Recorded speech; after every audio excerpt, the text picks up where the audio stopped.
Not long ago, a top-ranking U.S. general said Americans must be ready to fight and die for Israel. So you might be asking yourself, why? Why would we send American soldiers to die in Israel? A friend of mine reminded me of this today, actually, this General Clark.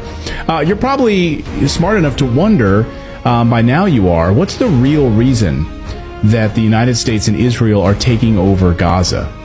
Is it really about Hamas, as neocons and Netanyahu would have us believe, or is Hamas the perfect cover to seize control of massive natural gas deposits that Palestinians own and control offshore, off the shore of Gaza and the Gaza Strip? Call me cynical, but I have heard this story before.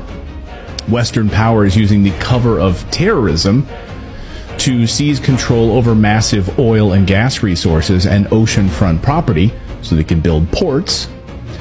There's a reason we don't give a shit about landlocked Afghanistan, but we are building a second military base in Iraq, and where we're building that military base is right on or right next to Iraqi oil fields. So, of course, I thought we weren't in Iraq anymore. Like, why? And we're now building a second base, but this time it's right near oil fields. So we need to make sure we have control of that oil. Last week, Israeli Prime Minister Benjamin Netanyahu was asked, how long will Israeli forces occupy Gaza after it's been destroyed?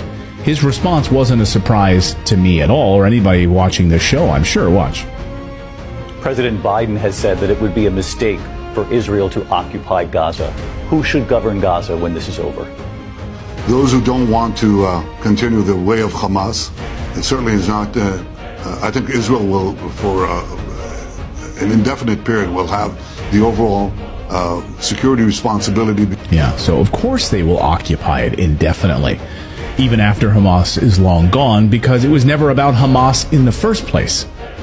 Wake up. They're playing us like a fiddle once again. They love nothing more than to watch people argue on Twitter. You're an anti-Semite. You're pro-Palestinian. Does Israel have the right to exist? You don't think Israel has a right to exist? What's wrong with you? Stop killing babies.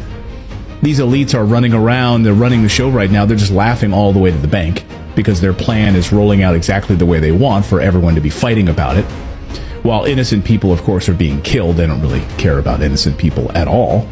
And the same thing happened in Iraq. Millions of Iraqi civilians died as a result. Thousands of American soldiers died in this boondoggle. And remember Madeleine Albright when asked about collateral damage of children? When civilians are being killed, children are being killed. What were her exact words? She said it was worth it. It was worth it. So this is how they think. They don't really give a rat's behind about you. They care about their long-term plans. And we warned on this show from the very beginning of the Israeli conflict to beware of false flags.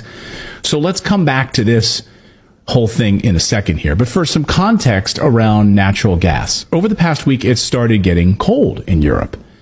And this weekend, Europe started using that natural gas. It's stored up as a safety mechanism against an energy disaster that could face Europe.